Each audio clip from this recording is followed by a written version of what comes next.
हजरत बल दरगाह में अनआइडेंटिफाइड भीड़ ने एक कंट्रोवर्सी क्रिएट करने की कोशिश की। एक मॉब वायलेंस हजरत बल दरगाह में देखने को मिला, वो भी उस समय जब इस्लाम का और इस्लामिक लोगों यानी मुस्लिम्स का एक बहुत इंपॉर्टेंट सेलिब्रेशन ईद ए मिलाद चल रहा था। इस समय पर एक अनआइडेंटिफाइड भीड़ ने इस हजरत बल दरगाह के एक एम्बलम प्लेक पर अटैक किया और मेन टारगेट ये एम्बलम प्लेक ही था। इसे अटैक करना ही इस मॉब का मेन टारगेट था, वो भी इस्लामिक प्रिंसिपल्स के नाम पर। अब क्या वजह रही होगी कि इस हजरत बल दरगाह, जो कि इस्लाम की एक बहुत पवित्र दरगाह मानी जाती है, ऐसा कहा जाता है Jammu and Kashmir tourism development of corporation के अकॉर्डिंग ये जो हजरत बल दरगाह है इसमें पैगंबर मोहम्मद साहब की दाढ़ी यहाँ पर रखी हुई है, ऐसा कहा जाता है।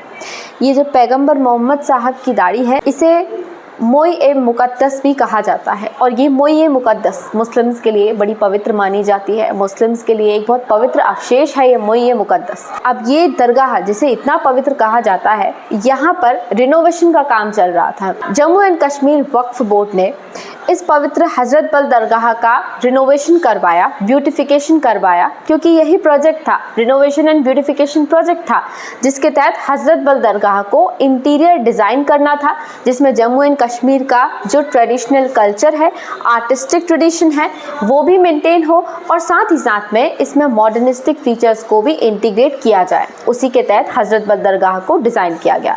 हजरत बल दरगाह बनकर डिज़ाइन हो गई और इसके बाद में 3 सितंबर को हजरत बल दरगाह में एक प्लेक को अनवील किया गया।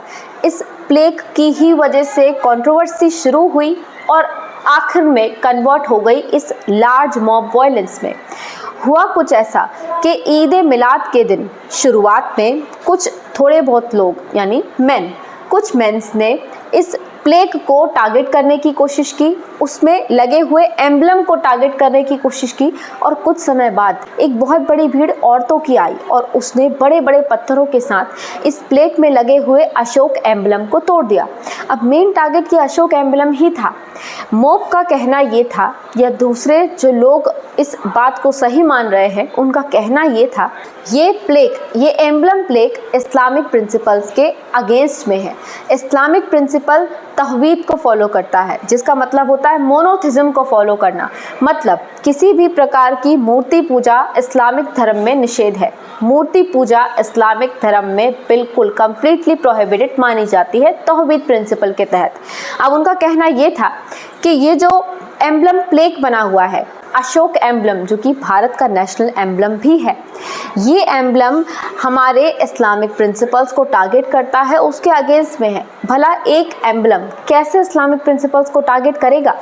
इनका कहना ये था कि इस एम्बलम प्लेक में बने हुए हैं लॉयंस और ये जो अशोका एम्बलम है जो लॉयंस का है, जिसमें मेन सिंबल लॉयन है, ये आइडल वर्शिप को प्रमोट करता है और डायरेक्टली और इनडायरेक्टली तौहीद प्रिंसिपल के अगेंस्ट में है।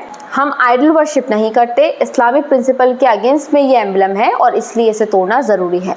अब जब जैसे ही भीड़ ने टारगेट किया तो उन्होंने इस एम्बलम के टुकड़े को ही तोड़ा है। मेन इस एम्बलम को ही टारगेट किया गया क्योंकि ये वो इस्लामिक प्रिंसिपल के अगेंस्ट में मानते हैं। अब इस पर रिएक्शन जो वक्फ बोर्ड की हेड हैं दरख्शा अंद्राबी, उनका भी आया। उनके अंडर में ही ये पूरा रिनोवेशन का वर्क चला।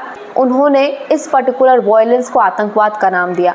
उन्होंने कहा ये जो पर्टिकुलर वायलेंस अनआइडेंटिफाइड भीड़ के द्वारा की गई है, ये एक तरह का आतंकवाद है क्योंकि ये हमारे देश के, हमारे कॉन्स्टिट्यूशन को हार्म करता है। नेशनल एम्बलम भारत का था और उसे ही टारगेट किया गया। ये किसी रिलीजियस प्रिंसिपल के नहीं, कॉन्स्टिट्यूशन के अगेंस्ट में काम किया गया है। ये वक्फ बोर्ड की हेड के द्वारा कहा गया। हालांकि नेशनल कॉन्फ्रेंस के स्पोक्स पर्सन ने भी हजरत बल दरगाह में लगे हुए इस एम्बलम को टारगेट किया था। उन्होंने भी यही बात कही थी कि जो हजरत बल दरगाह में नेशनल एम्बलम लगा हुआ है ये हमारे इस्लामिक प्रिंसिपल्स ऑफ तौहीद के अगेंस्ट में है क्योंकि हम मूर्ति पूजा नहीं करते। उसके अगेंस्ट में हमारी दरगाह में इस प्रकार का किसी भी चिन्ह को लगाना निषेध होना चाहिए, ये उनके द्वारा कहा गया। हजरत बल दरगाह एक ऐसी दरगाह है जो अपनी खूबसूरती के लिए भी जानी जाती है। संगमरमर की बनी हुई ये दरगाह पहले कभी शाहजहां के टाइम पर, शाहजहां का जो सूबेदार था सादिक, उसने यहाँ पर इशरत महल बनवाया था और एक बगीचा बनवाया था। इसी इशरत महल और बगीचे पर बनी है ये हजरत महल दरगाह। संगमरमर की बनी हुई ये दरगाह डल लेक के पास में है और चांदी जैसी चमकती है। हजरत बल दरगाह अपनी पवित्रता के लिए भी जानी जाती है, अपनी सुंदरता के लिए भी जानी जाती है, पर अपनी कंट्रोवर्सी के लिए भी अब जानी जा रही है।